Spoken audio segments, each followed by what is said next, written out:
we put up a small factory and then we started this. We said, let's disrupt this pricing. When I used to talk to my friends, I was like, "कौन खरीदता है गद्दे online?" It was and in fact, I was getting them married at that point in time. So my sister-in-law, brother-in-law, they said, "ये गद्दे वाले से कौन शादी करता है?" Yeah. We said, let us be humbly led by consumers. Wakefit should have everything that they need to set up and run it as a beautiful home. They are always compromising on their budgets. They should never have to compromise in building a beautiful home just because they're short of funds. We should be able that enabler to do that. That's the dream. For us, D2C is sort of a way of life. Irrespective of where you sell, you need to own the customer relationship in order to be able to listen to them. You make a great product, sell it at a cheaper price, you get more customers, so you reduce your cost more because of efficiency. Then you cut your price, then again you do something. So it's a flywheel which keeps on working, right? We have to automate to the level of what is world-class factories. Really think like a Toyota, and that was the genesis of the India's largest furniture factory that we have, with 100 crore plus capex, highly automated, where the conversion cost today is probably the lowest in India.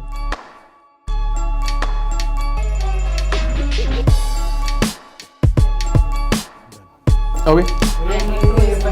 Yeah, camera.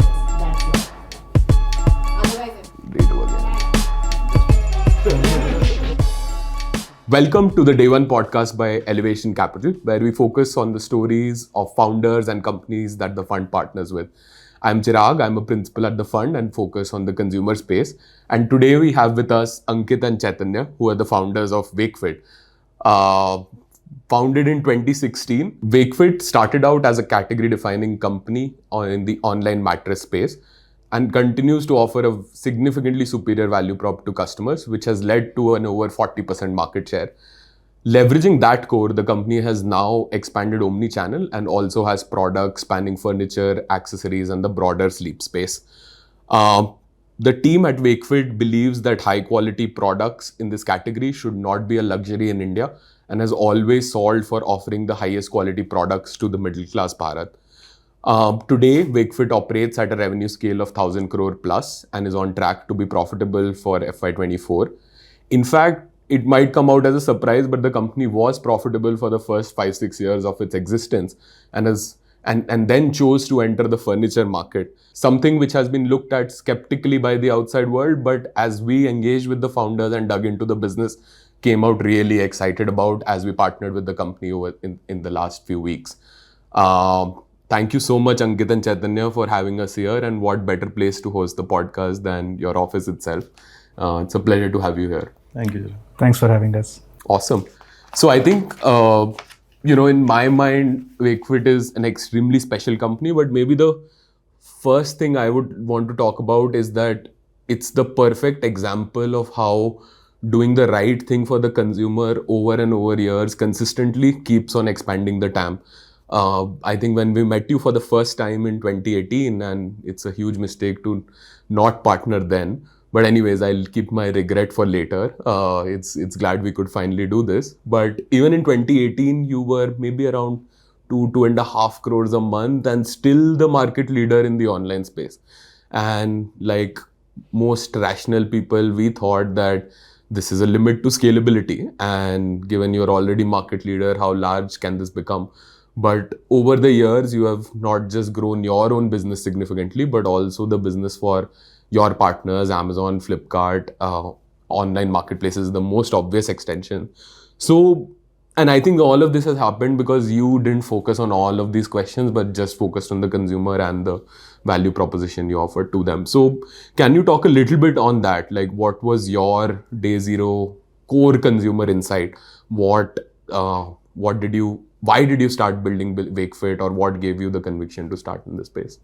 Well, I think we both, come from a very humble background. Our parents have been working for government organizations. We always, got measured things in life and stuff like. So we always came from this conjuice mindset, where we always be thinking of, what we're paying a Bisleri water bottle at 10 rupees is really worth it, and we'll make joke about it and be stressed about buying things like that, right? So this is fundamental genes to, both the founders. This whole genes and thought process actually made us look every product that we would buy in our life in a way that, I'm being cheated. Am I being fooled like a traditional Indian, right? I come from Agra, he come from Mysore.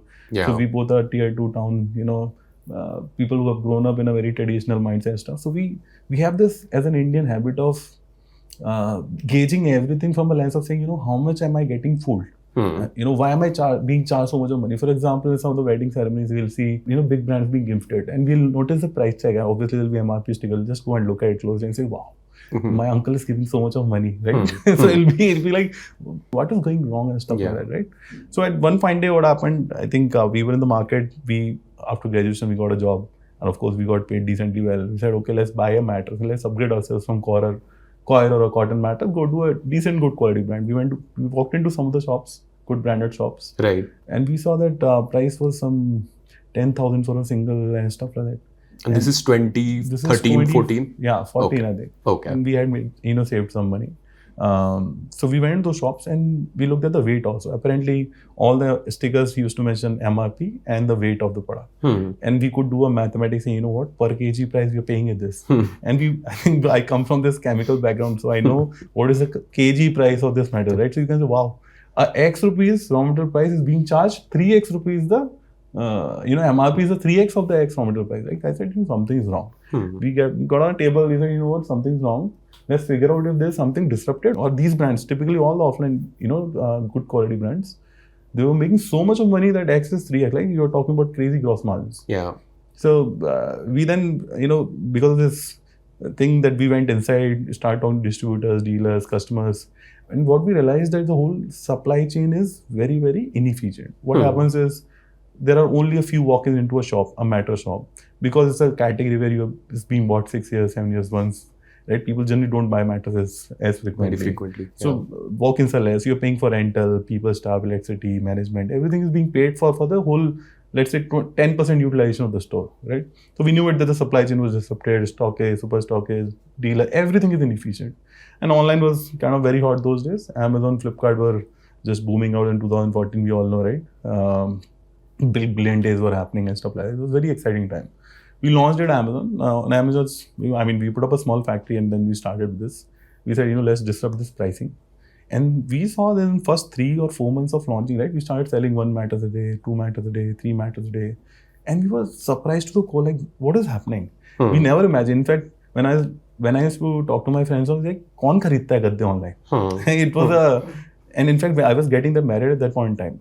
So my sister-in-law, brother-in-law, they were saying, ये गद्दे वाले से कौन शादी करता है? Yeah. So by the way, how much cheaper were you versus the other brands back then?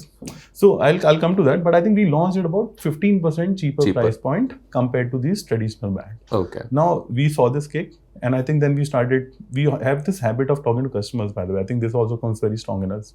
We will talk to customers, go to consumers' homes. Like we got a lot of insight saying people really appreciated a couple of things. Now, this is where the focus will come to. One is they loved the education part. They saw that, what is the density of foam? Where is the true density foam? What is memory foam? How is the comfort is going to be better if I sleep on this mattress? Can I take the risk of buying the mattress and return the mattress if I don't like it? And stuff like that. So we did a lot of stuff. They liked the education part. Like, I am taking a very informed decision compared to walking into a shop, a salesman, which is, let's say, a 20-year-old guy. The owner generally doesn't sit out that shop. That guy will tell me, buy A mattress, B mattress, C mattress at some crazy pricing. That was one. Second is obviously pricing I spoke about. This whole magic formula was working underneath when we spoke to those customers. Right. At that point in time, we realized that, what we need to do is just fix these two things at an extreme crazy, with the extreme crazy proposition as much as possible. So that's where this focus came in. So Chaitanya took care of the whole customer experience, brand proposition, whole website, and the whole product catalog. I took care of the backend. We said, we divide the responsibility between us. I'll just make it cheaper and cheaper and cheaper. You continue to, sell better and better and better, educate better and better. Yeah. Right? That's how the whole focus came in. And I think from that point in time, every year for the first, like you said, for the first 5 years, we kept on, it is a cycle which works. I'm sure you have also read this in books. You make a great product, sell it at a cheaper price, you get more customers, so you reduce your cost more because of efficiency, then you cut your price, then again you do something. So it's a flywheel which keeps on working, right? So I think that worked for us. So this whole crazy focus on educating customers, reducing prices, we did it consistently without blinking our eyes. Every quarter the goal would be in the companies, do a better product, educate more, reduce price. Yeah. And then rest is history. Makes sense. So very clear.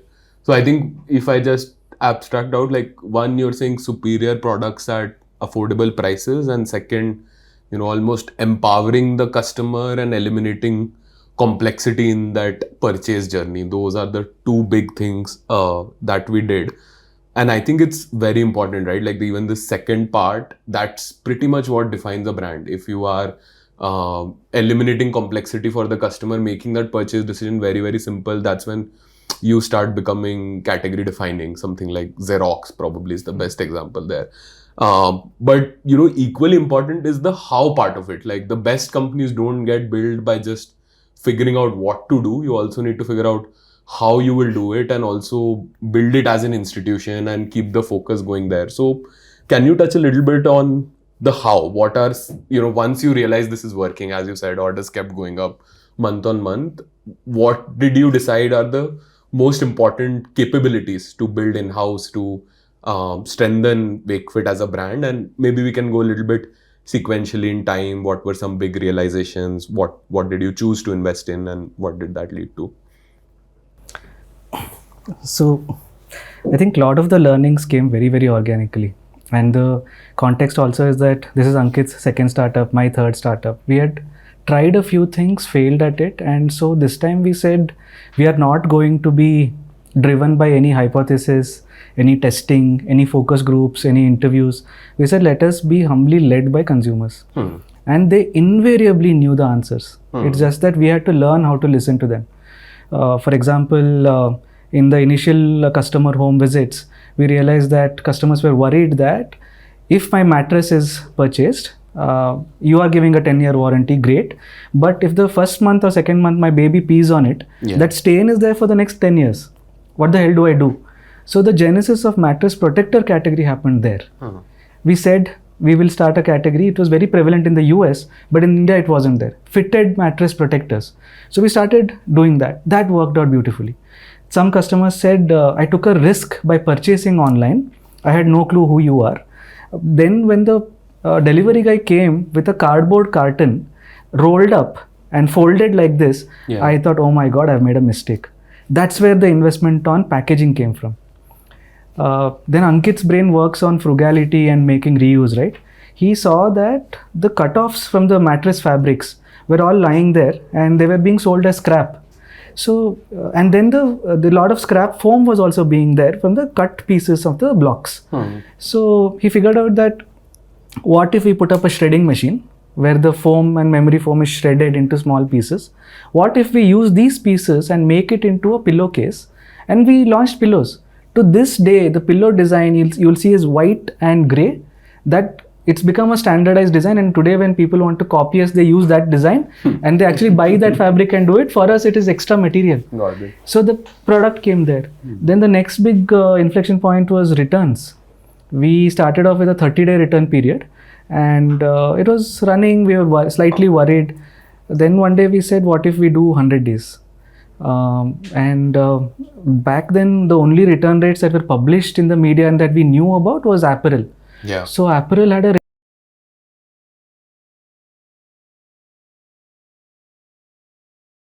in our category, we are screwed because we are a product producing company. We have factory, we have warehouses and so forth, and we have to return and pick it up. It'll kill us. Also very bulky product. Bulky product. It'll kill us. So when we said we'll take a risk, what is the worst that will happen? 3 months later, we'll turn off the feature. 3 months we'll have to take a hit. Let's bloody try it out. And there we realized that most customers are middle class consumers like us. They don't want the headache of returning a product, trying to make money off it, creating a ruckus on social media. They don't want. They either like it and keep it, or they don't like it, they want to return it ASAP. On the contrary, we had to convince them to say that, sir, please use it for 100 days. You like it or don't like it, 99th day also you can return. Don't worry. We had to convince them. Well, they would say, no, I want to return it in 14 days. So the point and problem itself was very different. Right. Another big inflection point that we distinctly remember was getting into furniture. Consumers would again tell us that, hey, I bought this product from this online platform. This is the link. Which mattress would you recommend to fit this? So that was the genesis, saying that, hey, maybe we can start other categories. Maybe we can serve larger part of their needs. This whole thing of flywheel, oh, we've expanded categories, that's why the repeat rate has gone up. All of that is in hindsight. Right. But when we were actually going through that, I don't think we had this kind of an abstracted view from outside in. We said, let us do what the consumers want us to do. And that invariably led us to the right answers. Yeah. So basically a lot of customer centricity, right? And keep first principles thinking and customer centricity. But is that like a function? Like how do you do this consistently over the years? What were some best practices you built for yourselves or within the team to stay fully up-tuned? I think currently, Ankit will answer this, but currently itself there must be some 10 different teams doing some 5-6 different studies and calling customers. Okay. It's live, ongoing today. Will at least be that many projects by different departments. Okay. Correct. I think so. This comes from the genes, I guess, right? I think we believe that if we talk to consumers, we'll get a first-hand information, we'll react first-hand. Nothing will get filtered. So I think there's a deep belief in the process. So what we've done in the past is we have created different means of listening to consumers. For example, there's a team which is called customer experience team. They generally will call customers post the delivery of the product, and their only job is to collect feedback. Okay. This feedback will then collect it into Excels and stuff. Then will come into different form. For example, what are the product challenges that customers are mentioning? What are the improvement they're mentioning? What is the missing catalog that they're talking about? What are the delivery challenges that they're stuff like that? So the whole consumer, there's a way there. Then we have a carpenter, because we install furniture at a customer home. So we have a feedback from carpenter, asking carpenter when the installation was happening, what were the questions that customer was asking. So we'll listen down those customer points, then we'll put it there. Then there's a pre-sales team, right? They'll receive calls. We will ask them to also categorize, saying, what are the kind of questions that they're asking, because which will tell you that, people are a little bit apprehensive on whether जो color दिखा रहे वही दोगे कुछ और दे दोगे. So essentially they're trying to validate the trust. Is there a trust problem? Is there a catalog problem? Is there a belief problem? Is there a time problem? Whatever. So we will put that into again some function supply chain, some function is catalog development, some function manufacturing, stuff like that. Similarly, now that we've got offline into retail stores, we have found this supremely powerful. And I guess this is one of the reasons that most of the brands offline have been able to sustain for years, because even if they were not willing to listen to consumers made sure that they will listen to him, right, in the offline form, because the store manager will get to know what he's asking, why is he asking, and if you treat him wrong, he will ultimately complain you and kind of figure out how to make sure his voice is being heard. So I think we have used the offline platform also. Every consumer that we talk to in our offline store is documented post the conversation saying, customer said A, B, C, D, we did E, F, G, H, and then this happened. Then there's a conclusion every day that happens. We get this feedback from our store guys, and then we again start categorizing into product problem, right. logistic. So we have got we feel that the whole genesis on which Wakefit is being built is listening to consumer. Right. We want to make it as much as possible. Yeah. No, makes a lot of sense, and I think probably why the entire world is excited about the concept of direct to consumer, right? Like if you call yourself D2C, then this is exactly what you should be doing, which is taking in all of this feedback and iterating faster than how traditional brands have done in the past. Also, sorry to interrupt, but on the D2C part, I think there is a slight misconception. I think people think of it as only the products and services sold through their own channel. Right. But for us, D2C is sort of a way of life. Yeah. Whether you sell through Amazon or Flipkart or Pepperfry or your own retail stores or your own website, you own the consumer relationship. Right. That's why Ankit said the listening is not a point in time or a channel or a product. Correct. So we could have very much said that, no, we don't want supply chain headache at all. We will just sell on Amazon, take the revenue and be happy with it. We said, no, we'll take the headache of supply chain, delivering, because we get the consumer's insight. Yeah. So D2C would probably be that for us, that irrespective of where you sell, you need to own the customer relationship in order to be able to listen to them. Makes sense. No, completely agree. And I think the other few aspects which are almost implicit in your statements, right? Like, for example, you mentioned we have carpenters who do the installation, or for example, we talk to all customers, but a lot of your volume is marketplace driven also. But somehow, somewhere it seems you have taken design choices to be close to the customer as much as possible. So even on marketplaces, you do the fulfillment yourself. Not many furniture brands go do the installation themselves. A lot of the D2C world is built on the fact that we will get things contract manufactured and be more scalable, but you took the hard calls to do things in-house. So, like, I think a lot of these design choices are what we would now bucket as being full stack, but they were an outcome of you being customer first, right? And I think, in fact, when we were evaluating Wakefit now and thinking through the thesis, one of the things that came out very clearly was that the company has an organic growth flywheel. And maybe we'll put it up on the screen for the viewers to see. But that's how we thought of a growth flywheel for us, which has no dependence on performance marketing, and therefore the business keeps growing, compounding year over year organically. And to us as growth stage investors, that became really important. And the outcome of it is also visible in the fact that you don't have to spend on marketing as much as competition. So, would love to just get your thoughts. Are there some parts of this flywheel which are more important than the others? How did it all come together? And in general, how you thought about the whole concept of brand? Is it something we've actively worked towards? Has it happened as an outcome of these choices? I know there are several thoughts there, but would love to get your reactions on this flywheel and brand part of it. Sure, we could unpack many of these topics. So I think what we believe is that brand is not advertising. Somebody nicely said that brand is what people talk about you when you are not in the room. Yeah. But for us, that translates into what are all the touch points that a consumer has with the company. That is brand. If we run beautiful campaigns about customer centricity, listening, building innovative products, but then customers are complaining about return experience being bad, that's a dissonance. If we say that we are very employee-centric and we have been very careful in taking care of them, not hiring, not firing, so on and so forth, but then those employees are not having a very good interaction with consumers in a patient manner, there's a dissonance. So we said brand is going to be a accumulation of all of these touch points across anywhere. Consumers might call us, chat with us, leave a review with us, leave an escalation, raise a ticket. Every single touch point is the sum that becomes the brand. Yeah. So what we said was at every point in time, to define the brand voice and to define the value proposition, we had to talk to 3-4 different sets of people.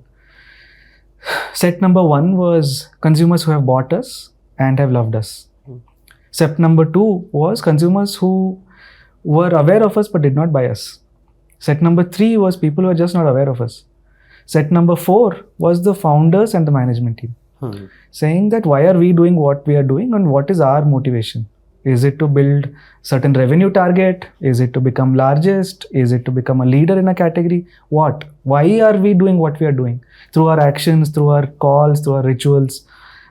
So when that came up, very, very strongly, the consumers were telling us that Wakefit's thought process of a superior quality product at a highly value for money price point is what attracts them. Everything else we do should be a fallout of that. Yeah. So we didn't behave like a technology company. Ankit didn't say, oh, I'm from IIT Roorkee, I will sit in an AC office and do this. He said, one of the things that the customers are saying is superior quality product. If I have to do superior quality product, I cannot just buy foam and fabric from somebody else and assemble.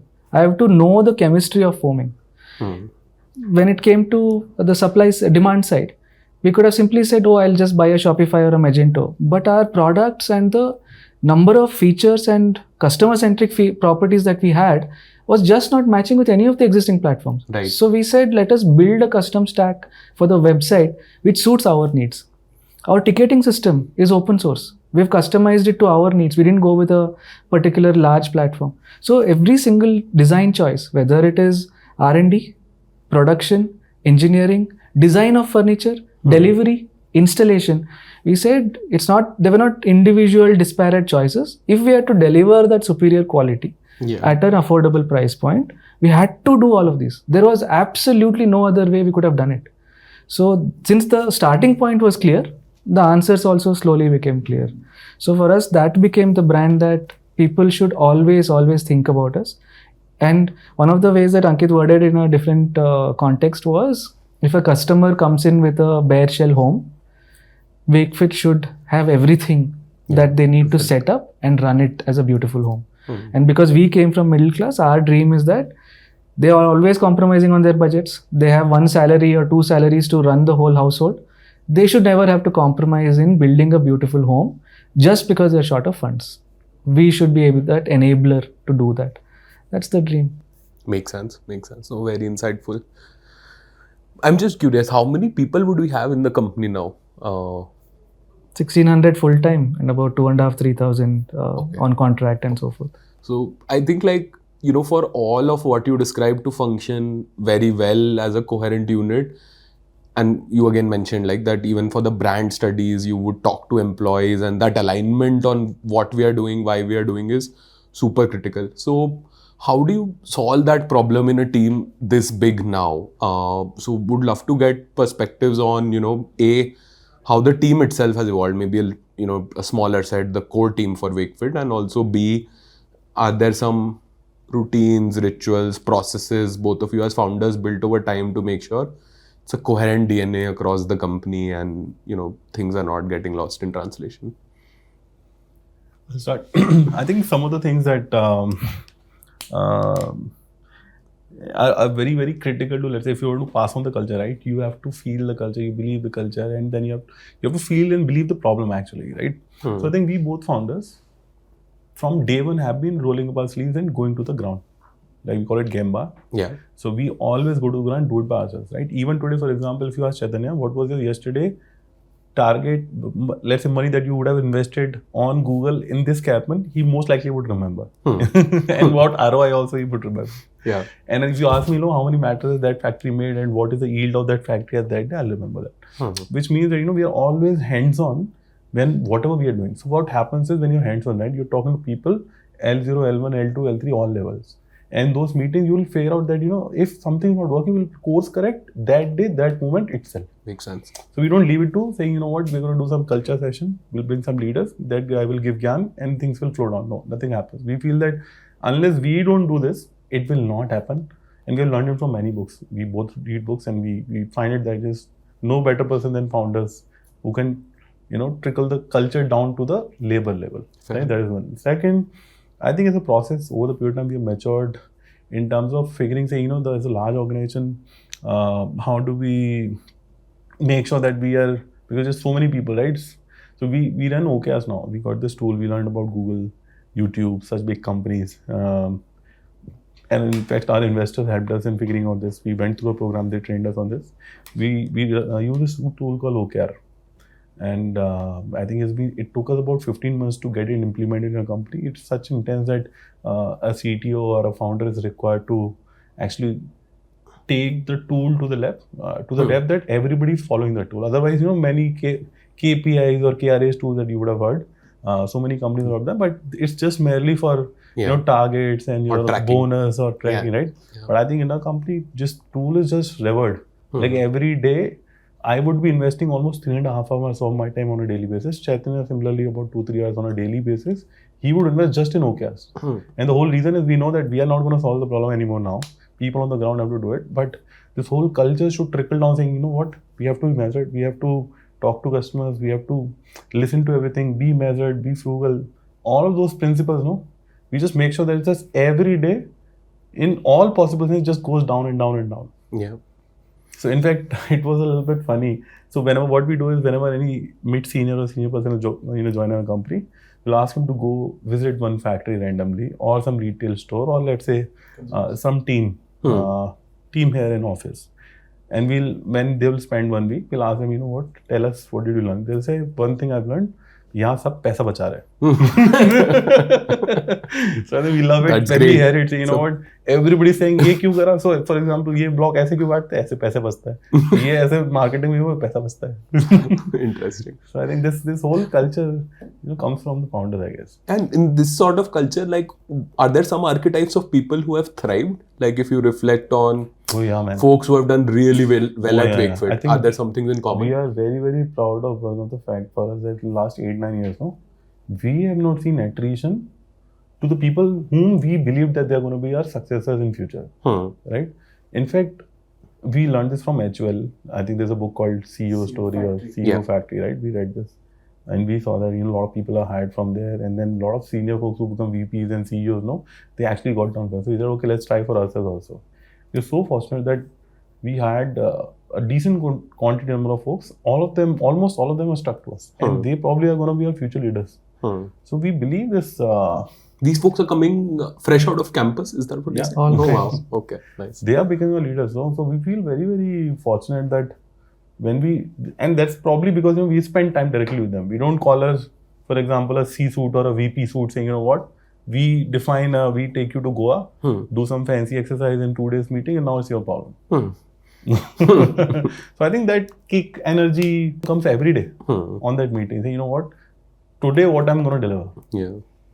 And when you said archetypes, two other thoughts come to my mind. At Series Series A time, it was just Ankit, me, and a whole bunch of entry level or junior team members.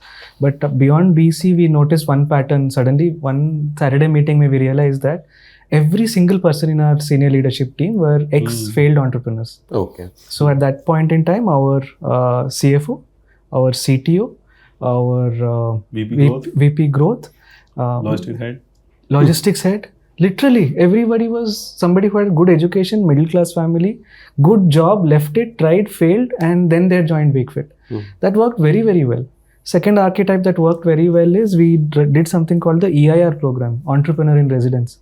So these were people who were hired with zero experience or up to 2 years of experience, and they were given a set of problems to solve once they joined. Okay. And they have become today manager, senior manager, DGM. So that pattern has sort of grown where again next batch of hiring is going on. Got it. The other thing that you talked about ritual is there's this thing called we run it. It's called Social Media Escalation Forum. Okay. Every fortnight it is run, and that meeting has about 50-55 people attending it from all departments. In that, we literally take one case where we dissect every single thing that happened on that case where we screwed up. And the emails are projected, the voice recordings are played, the screenshots are put up, and the whole objective of that call is never to apportion blame. We don't say this department screwed up, so now answer and humiliate that person. No, we don't care who has done a mistake. And we are not going to call up that person. But we have to see as a company that we screwed up on a consumer's delivery for whatever reason. And then we go fix it. Another ritual is even to this day, I am on the Wakefit Escalations WhatsApp group.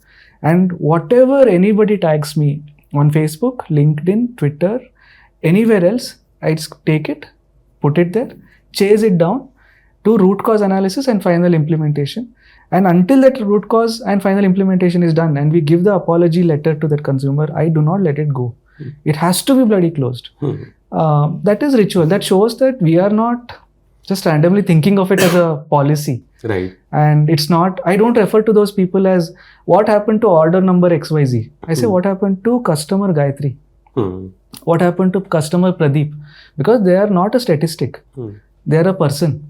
And we cannot come and be happy in a meeting where we say that our escalation rate dropped from 1.5% to 1.4%, so let's celebrate. But yet that 7,000 products a day, 1.4% is still a large number. Yeah. So, and there are that many people who are unhappy. So how do we solve that? I think those are rituals through our actions more than any, like Ankit said, any session or any brainstorming, daily actions, I think. Makes sense. No, I think like a lot of thoughts based on stuff that you said. I think, in some way, because you've had very core, clear values from day one, over time we've now shaped up as an institution, right? And therefore, these whole things of, asking 5 whys or getting to the root cause, these are also things that ITC, HUL have been teaching us for many, many years.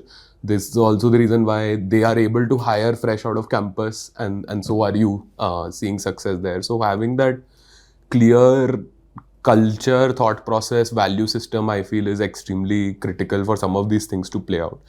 Second, I think it's overall reflection on both of you as founders, where it's not just, problem solving, being on the ground, those are the aspects that you talked about. But I think deep down there is also a lot of ambition to say, I still need to do more, or this company is beyond me, and we can be bigger, successful, better on the next day. In fact, I would say the best proof, like while a lot of this is day to day, the best proof in outputs is actually us getting into furniture. Had you not made that call, the mattress business today would have been, almost an IPO worthy company. You would be profitable, growing healthily. It could have been a listed company on its own. So, just for takeaways on ambition and what drives that, maybe we should spend some time on the furniture thought process. Like you mentioned, Chaitanya, like it was again seeded by customer conversations, but when you decided to get into it, you were not a seed company. You were a thriving business with investors, with metrics you were tracking yourself on. So what were the trade-offs in getting into furniture? How much time did you spend to figure out whether it can be done in the right way, economically viably, etc.? Would love to spend some time there. The whole fun is what keeps us on the toes, and we feel that there are some emotional sentiments also related to this. Like for us, for examples, there is still a lot. A huge amount of product being sold by all of these offline retailers is imported from China, Malaysia, Turkey, Vietnam, and stuff like that. It hurts me personally. I feel like what? Like we have so many people in India, so many, so much of talent is there. Money is also there apparently. So everything is there. Why people are importing, right? So it just feels that as an Indian, you have a responsibility to make sure that you leave something when you leave. Right? That is one. Second, I feel that just because everybody is importing, so there is an economic opportunity also for you. Because if everybody is importing, there's a duty, government is helping putting, duties on, stuff coming from different part of the world.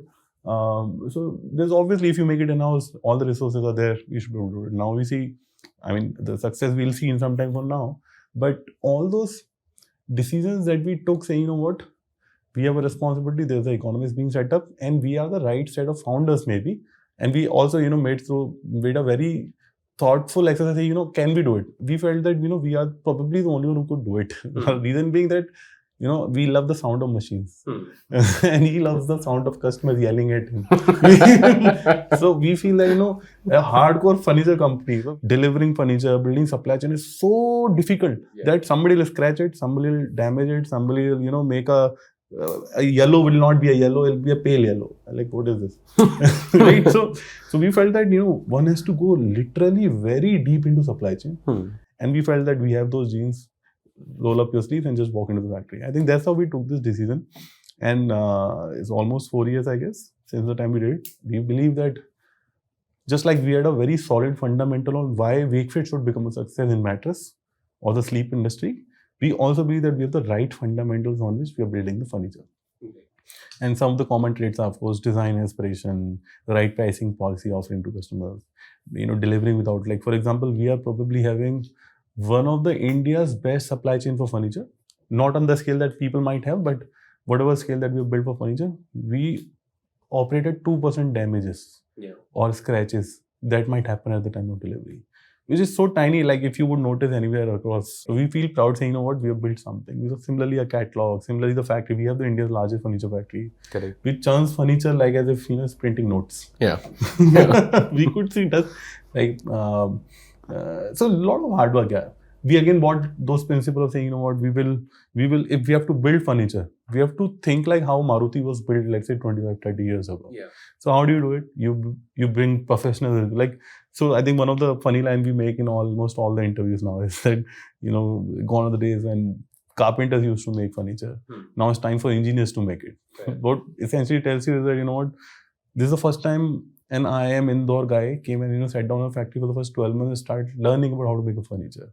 And IITN is saying, I'm going to buy a furniture, let me find the inverter and the resistors, the brands that I should put in the machine and stuff like that. Right. So a lot of hardcore work went in, and we just felt that we are on the brink of saying, we will just close down the furniture imports in the next 3 years in India. We're all set for it. We're quite excited. That's a fantastic goal to have. There's some interesting stories on furniture. And the Jodhpur is a furniture hub. So Ankit went saying that I'll set it up, I'll figure out, learn and all that. The first time he went, he didn't know about what the temperature could do to him. So through the day on different people's bikes, he has sat, gone around, it's 48, 49, 50 degrees through the day. And he's gone back to the hotel room, turned on the AC, puked, and then passed out, and he's woken up next afternoon. That's the heat that we never are used to. Then we said, okay, managing in Jodhpur is too difficult. Let's set up a small unit in Bangalore near our factory, mattress factory. And to do this work, there's no skilled labor here. So let's get a whole family from Jodhpur. So we said there's brother, cousin, sister, whoever else, the whole family with their wives and kids, everybody came. Then we see that a few days later, there is pilferage. The wood is getting lost. Then we figure out through CCTV that they themselves are using the wood and doing something. Then one day the family absconded. Then we had to move the whole thing back to Jodhpur. Then we set up a small engineered wood factory here. And that turned out to be great learning. Customers are buying. We are having a small catalog. But then we realized that the conversion cost is the same as what an inefficient manual factory is. And why the hell are we doing this? Then we said, okay, we now need to say, we have to automate to the level of what are world-class factories. We have to invest in those cloud, robotic arms, conveyor belts, really think like a Toyota. And that was the genesis of India's largest furniture factory that we have. Right. With 100 crore plus capex, highly automated, where the conversion cost today is probably the lowest in India. Yeah. And that all happened through this learning. Step by step, made a lot of mistakes. And today we know that in some categories, just depth of catalog won't help. Quality and speed is important. Some categories, they just want huge choice. In some categories, the purchase is extremely emotional. Yeah. In some categories, sturdiness is super important more than design. So that learning has happened over years and years of just iterating and learning. So the stories, one day we go to the factory and the staff, the labor is all standing outside. We are like, what happened? They're like, we spotted a snake outside. It's inauspicious, so half shift gone. So we're like, what is this? We have never encountered this. We've come from companies, we've worked in companies. So a lot of small to big learnings over the last years. No, absolutely. And I think this, I think the big realizations, takeaways for us as Elevation were also, one, it's a completely different take on furniture that we are implementing now. B, it is extremely similar to what we've done in mattresses. The core pillars, fundamentals are pretty much the same. Third, the customer value prop is exactly the same. So it fits into the brand very easily. And maybe with the factory is something we can even put a link on this episode. It's a sight to see. I have personally been there, and it's just amazing what you mentioned, Ankit, like furniture getting churned out as notes. It's definitely like an FMCG setup. And also like having that control has so many downstream benefits, right? Like, for example, you have that process in place to put all the screws together and make sure there are no errors, which means no carpenter can go to the house and then realize, oh, I don't have this equipment, and so on and so forth. So just the benefits of being vertically integrated are... I would like to highlight this. A lot of folks actually ask us, like we should put up a backend to save money. Right? Of course, it saves money for you. There's no doubt about it if you run it well. But I think there are just lots and lots of benefits or advantages that you know only when you operate it. For example, what quality at what cost you should make, you will only know when you make it. How much of variety that you can offer within your company, you can control instead of saying, I will have a 3 months lead time to get something done from dependencies on A, B, C, D, E, F, G, H supply chain nodes, and then you'll get it, right? Right. Similarly, there are just, for example, the sales will come, peak will come. How would you manage with a set of vendors? You can always scale up things. So scalability, quality, figuring out newer products, building a larger catalog, speed. These are like, top of the sea, you see a small, cliff, but below there's a really big cliff, which I think we appreciate. So I think we have made this as a rule sorts of. We believe that unless you have a factory, you don't have a right to D2C. Because you just can't do anything other than trading. I mean, you're a trader, you just be trader, why online? Yeah. We feel it's just so important that you realize it only when you do it. Correct. It's like unless you don't know it, you don't appreciate it. So that I think is very, very clear. The whole D2C word is so much more than setting up a website, and some of the largest outcomes in the D2C space are also businesses of this nature. Even in food space, companies like Licious or Country Delight, which is our own portfolio company, there's so much under the hood versus just a website or an app. But anyways, the other thing which furniture has done is it has opened up the possibility of EBOs for us very, very beautifully. And now I think in a short period of time, we are at 40 plus stores already. So, just like you realized running a factory is a different skill set, and there are new problems like managing people, expectations, how things can go wrong. Little bit about the EBO experience. How has it been for Wakefit? Were there new capabilities, skill sets required? Did it give you access to new customers? What have been some big learnings? So I think retail, what 40 stores you see today is just the last version of the shenanigans that we've done. So we were never convinced about going offline. We always thought, everybody warned us that as a 100 crore company, you have to go offline, online will plateau. We broke that. Then everybody said, boss, 300 crore pe to pakka, online will slop, you will have to go offline. 300 crore also we breached. Then they said 500, then they said 800. So we are like, no, we are growing the category, but why should we go offline? Because online is always much, much more streamlined. Yeah. It's more centralized. You can give a better experience to consumer. Growth is non-linear. Yeah. Your inputs can be linear, but growth can be exponential depending on what happens during those months, and you plan seasonality well. So why do we go offline? But at the same time, in the back of minds, we are always paranoid that somewhere online will peter out and we will be left holding the bag. So the experiments that we've done is we've gone to grocery stores and we said, give us shelf space, we want to put up mattresses. They laughed at our face.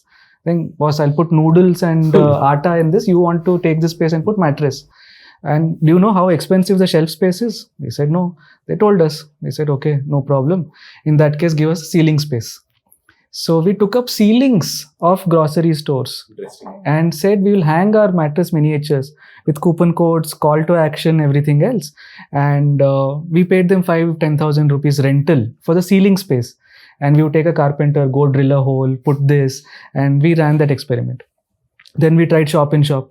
Then we tried partnering with different companies where we can put up this thing. And finally, we realized that all of those have certain values, have a certain good addition to the company. But the scalable thing only is going to come from owning your own D2C, going back to our roots. Yeah. Which means in all of these places, sure, your presence was there. It was quote unquote offline, but the learning and true relationship of the customer wasn't there. So then we took a call about 18 months ago.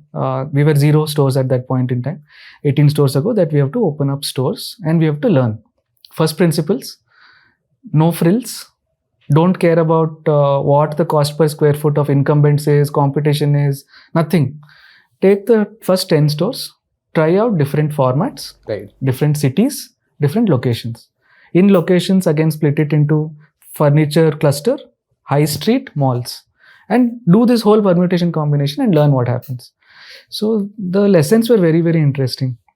Like Ankit said earlier, the source of truth that we hear from them became very amazing. Yeah. Second thing that we learned was as a store ages, people who were not online aware about us, but brand new aware of Wakefit suddenly started walking in. Third thing that we realized was consumers almost come in batches of 2 or 3 generations. If you see on weekends, you just sit and observe that a car or a taxi or something will stop. 5-6 people will get out as grandparents, parents, kids. And then the kids are coming, jumping on the recliner, sitting on the sofa, standing on the bookshelf. And then the parents and other people are comparing notes, checking out products, seeing what their wish list was. And then 45 minutes, 1 hour later, they buy 2-3 products and go away. So that could never ever be replicated online. Right. So we realized these 3-4 learnings that consumers want touch and feel for some product categories, even if it is the first interaction with the brand. Second is that certain locations, certain formats, certain store size, certain visual merchandising angles have much better benefits than others. Third thing was that we realized that the average order value, cost of conversion, all of those are much higher than online. Last thing that we realized was that there is a certain way in which you can decouple the consumer's experience from the exact store stuff that they deal with. Because no matter how much you train, no matter how much you inculcate the genes of the company into that person, there could always be variance person to person. And if we are metrics driven and are able to abstract that out, irrespective of who they deal with, whether it is Chaitanya or Ankit or Chirag in that store, they will have the same experience with respect to the brand. Right. So once we figured that out, we went a little crazy, and then from 10 we expanded to 41, and we will continue on this journey as we go forward. I think we were always like, as always, as an entrepreneur, whenever we start a business or any line of business, we always underestimate the problem and we say, let's shoot out and just figure out. I think the retail journey was also pretty much similar. We said, yeah, so we opened first 10 stores and the revenue started flowing and said, "Arey, itna aasan hai kya?" So all khol dete. So like you put up a shop, people walk and you just convert, right? Yeah. So obviously there's a lot of things that have happened in the past, but you just feel that, you know what, I opened the store, people are coming in, people are buying. What do I do now, right? And then you said, okay, let's open more. And then over the period, 6 months went by, and then you're like, oh, wow, there's so much of work to be done. We just didn't realize. For example, whenever we walked into any branded store, the way that the guy or the gentleman was talking to us and selling and pitches the product, we always said, ये तो आदमी को आता ही होगा, ऐसे करता है. But there's just so much of training, there's hiring process, there's onboarding process, there's an audit process. Yeah. That guy goes through so much of, processes. Then only he does a certain work in a certain way, right? Yeah. So I think very small learnings like this is very first principle type. We learned it by, falling on our feet. Right. But there's just humongous amount of learning. And it's just very different to say, you know what, running an online D2C website or an app, e-commerce marketplace business, and this offline business. These all three are very, very different. Yeah. And all of them are equally complex. One can definitely spend a lifetime to kind of solve one problem. Makes sense. We just hope that because we are on a path to open another 100 stores in the next 12 months. We just hope that we get this right, because if we get it wrong, we are going to be supremely... Yeah, the agility is lower to fix changes. But coming back to the question, like people told you, online will stop at 100, then 300, then 500. What are you telling people now?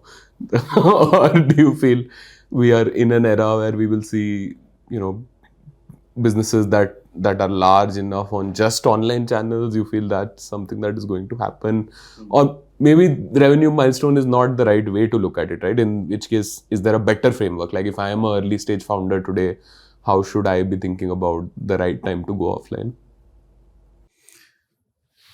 Please pitch in. I think online is still a very smart way of getting closer to your customers, figuring out your PMF, product market fit, getting your early reviews of product, figuring out the competition and stuff like that. Like, it's the leanest way possible on earth today to go online, launch product, and get to learn about what's going to happen to you, right? And so that you course correct in the first 2-3 years is when you get the chance to course correct, right? Everything else is going to be very small. It's like agility will become smaller, the company goes bigger.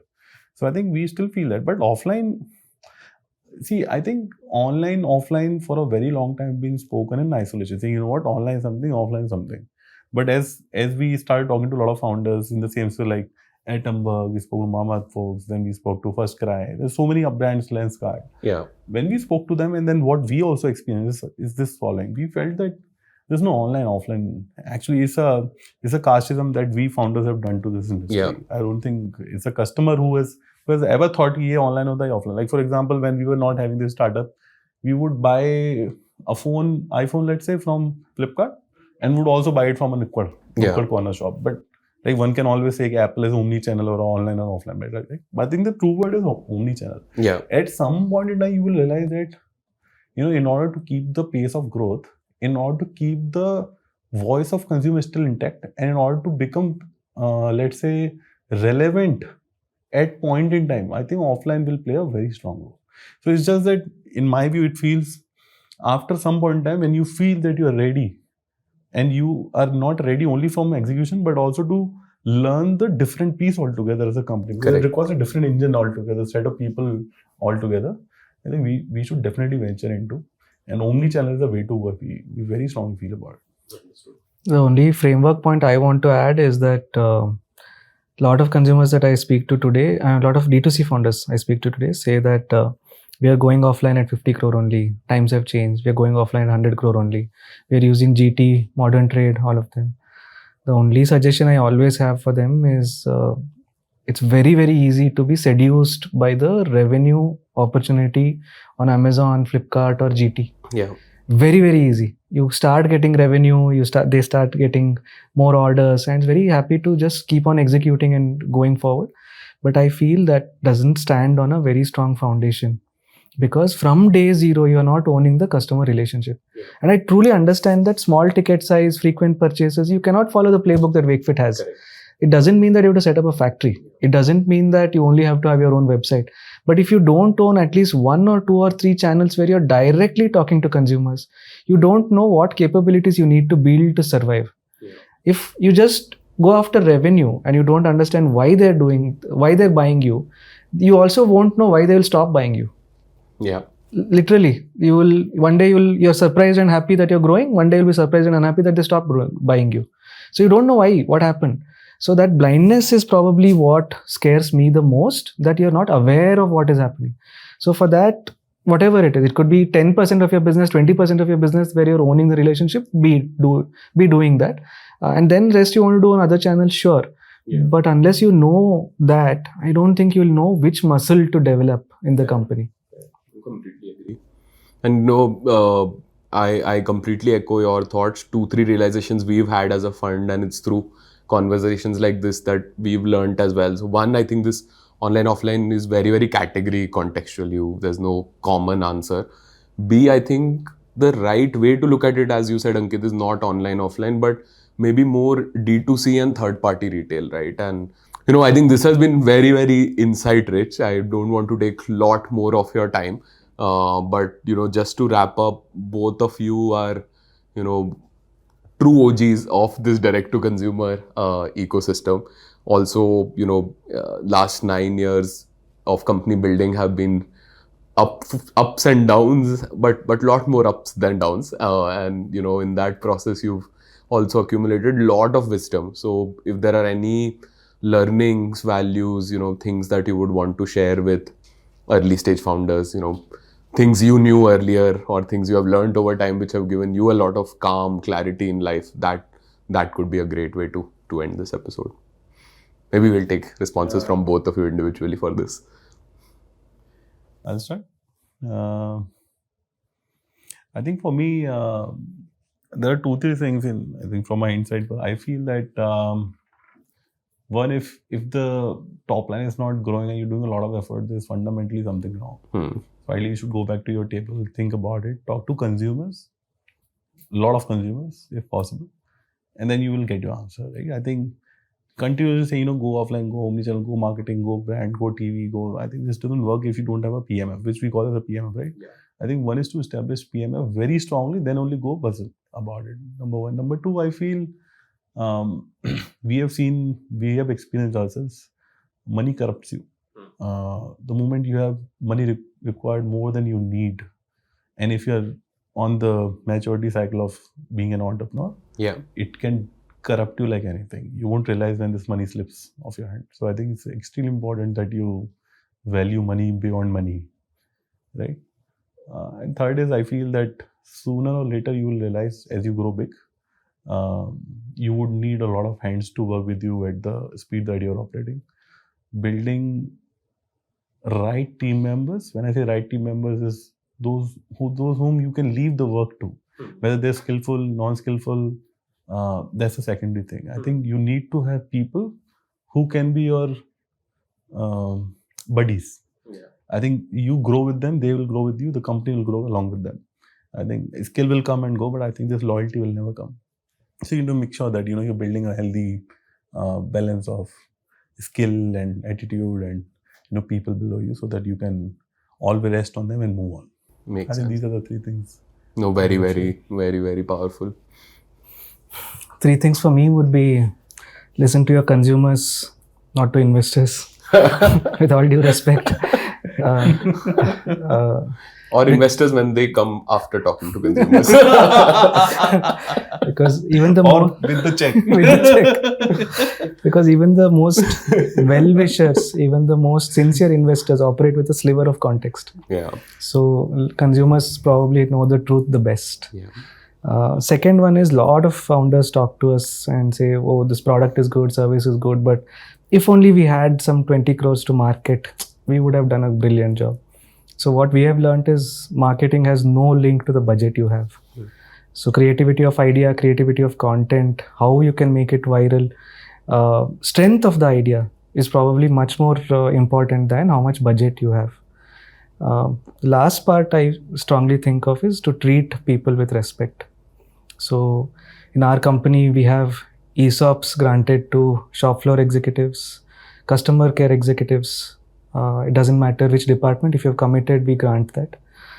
Second thing is, during COVID, at huge cost, zero revenue, but at huge cost, we invested in getting vaccines to every single person. Yeah. We don't endorse the idea that you can just hire and fire people, plug them and pull them out as resources. They're not resources, they're people with home loans, with bike loans, with families. So we have to treat them with respect, because that respect and relationship is an infinite game.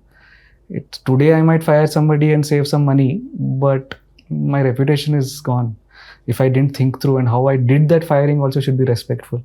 So I think if you don't treat them with respect, it's not a strong foundation. Awesome. No, I think those are very, very powerful messages. And, throughout this podcast, I have personally learned a lot. So really appreciate both of you taking out the time. I think our journey has just begun, and, very, very excited to the kind of organization, institution, both of you and us with a small role will build over the years. So thank you. Thanks a lot, Ankit and Chaitanya. Thanks for having faith in us. Thank you. Thank you for listening into this conversation. If you're an entrepreneur with a groundbreaking idea, reach out to us at day1@elevationcapital.com or our website or through LinkedIn. We're always here to read your ideas and look forward to seeing you for the next episode.